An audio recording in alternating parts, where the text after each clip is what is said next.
We have here, as you can see, a Ruger LC9. Just picked it up yesterday. Inside we have, of course, the manual and all the other obligatory NRA and notification cards and all that. We also, of course, there's the pistol, a little LC9 rug, the little test bullet, extra floor plate for the magazine. This one is the round, which would be better, you know, if you're going to conceal carry. Here's a couple keys and the lock.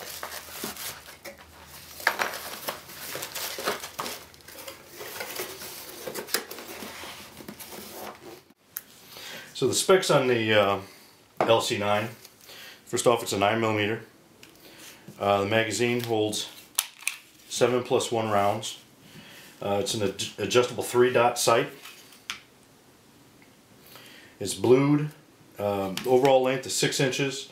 Width is 0.9 inches, so it's not even an inch thick. That's nice and thin. The height is 4.5 inches. And the barrel itself is 3.12 inches. It is double action only, and it's hammer fired, and it fires from a lock breech. The overall weight of it with an empty magazine is 17.1 ounces.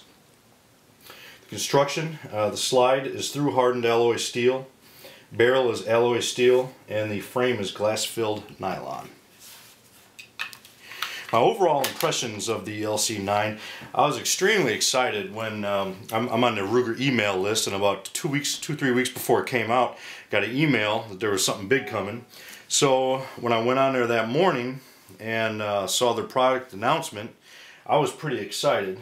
To me, as soon as I saw that they had an ultra compact 9mm, I thought that is exactly what I've been waiting for. That's exactly what I need.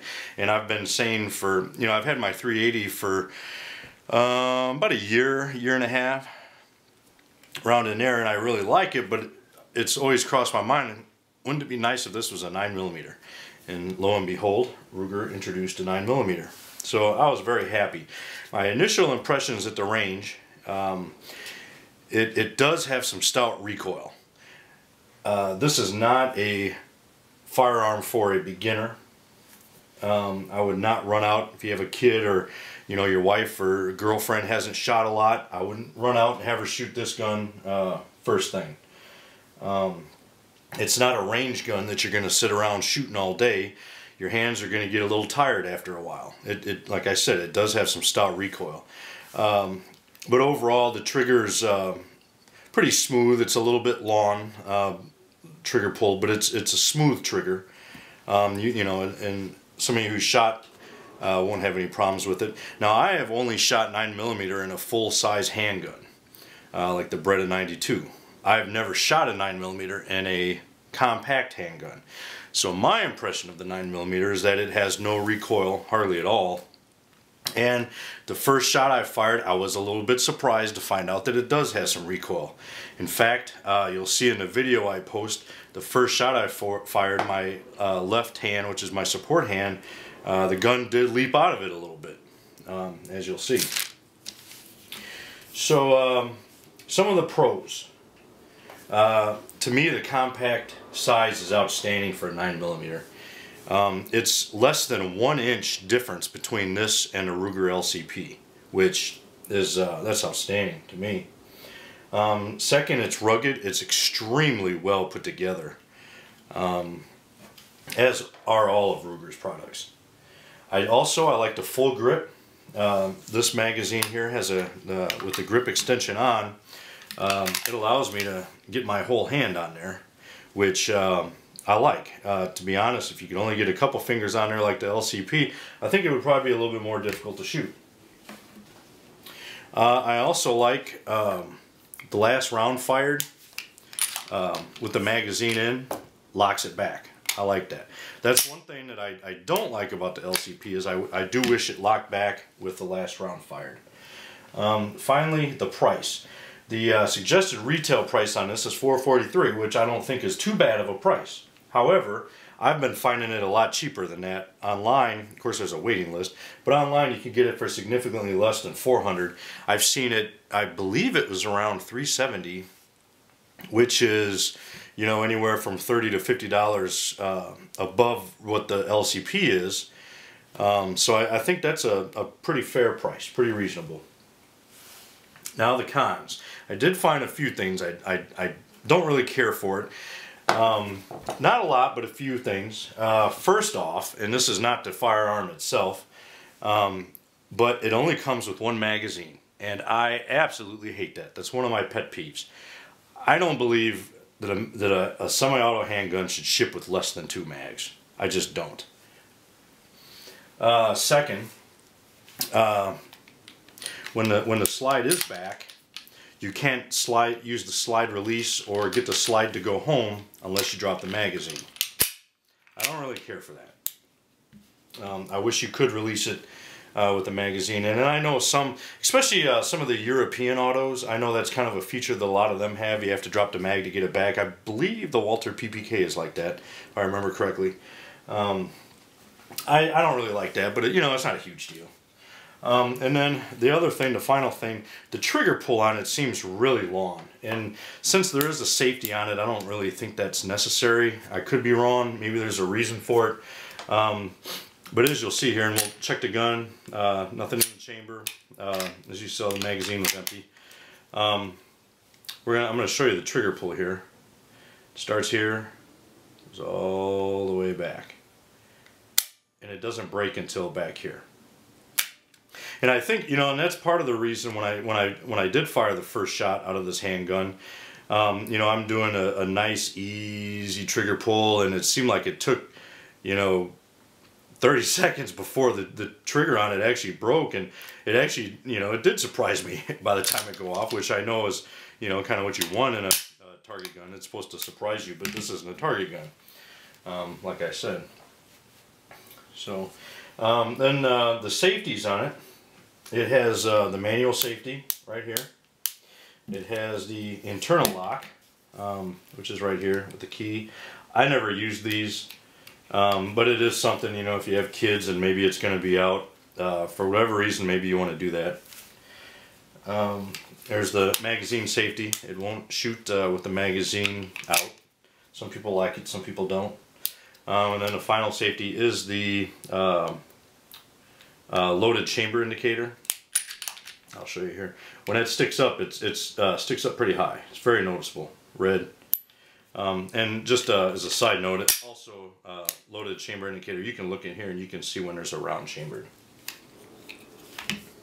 So let's take this bad boy apart. First off, take out the magazine.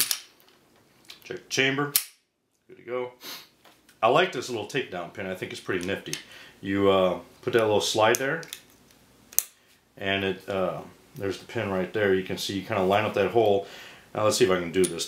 The first time I did it, that little pin was kind of in there pretty good. Second time I took it apart, I could actually hit it without a tool.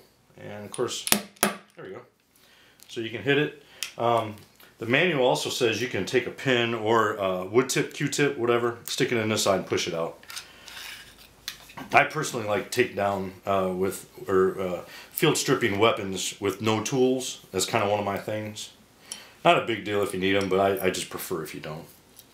There's 2 magazine springs, guide rod, barrel. Pretty similar assembly to the LCP. I do like the fact it's all solid one piece. It's not like the 1911 or the Beretta 92 where you have a little link on there. I do like that.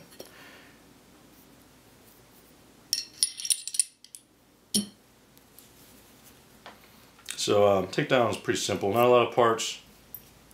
I like that. Don't like a lot of extra parts. Keep it simple. Slides right back in there. Line up the little hole. Drop the pin in, push it all the way in, and I flip the little lever up. I think that's pretty nifty. Takedown button. That is it. That is the Ruger LC9. I wanted to show you the difference here. This is the LC9. This here is the LCP. So there's a difference in size. It's about an inch here, roughly. This is a 380. This is the 9mm. If you hold it up, the bottom of the magazine, the LCP comes up to the slide of the LC9. So it's a little bit of difference, but this is very compact for a 9mm. As I said many times, I think it's outstanding. I think it's a great pistol. Great idea to pack a 9mm in such a small package. This, to me, is the perfect self-defense gun. It holds 7 rounds plus 1, so it's pretty comparable as far as number of rounds to a 1911, but in a lot smaller package.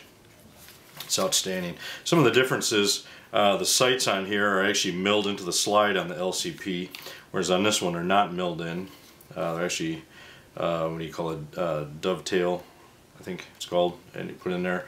The rear sights, these here are adjustable for windage. It's a little Allen screw up top. The safety is different. On the LCP there is no safety. On here it's manual, or I should say there's no manual safety on the LCP. Here there is a manual.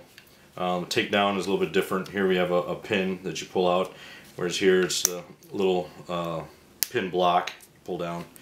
The slide stop's a little bit different. Here it's pretty flush, whereas this it protrudes. Magazine release a little bit different. I mean, just different style. Same style, just different look. This one's round, this one's square, and this one here protrudes a little bit more. And it's also there's a little bit of relief there where it's positioned, whereas this there's no relief, and it's right there. Other than that, it's very, very similar pistol, similar in looks, just a little bit bigger. So if you get a chance to shoot one of these LC9s, I highly recommend it. It's a really good personal defense weapon. Very good, small, compact, and it features a full power cartridge in the 9mm. So, Semper Fi.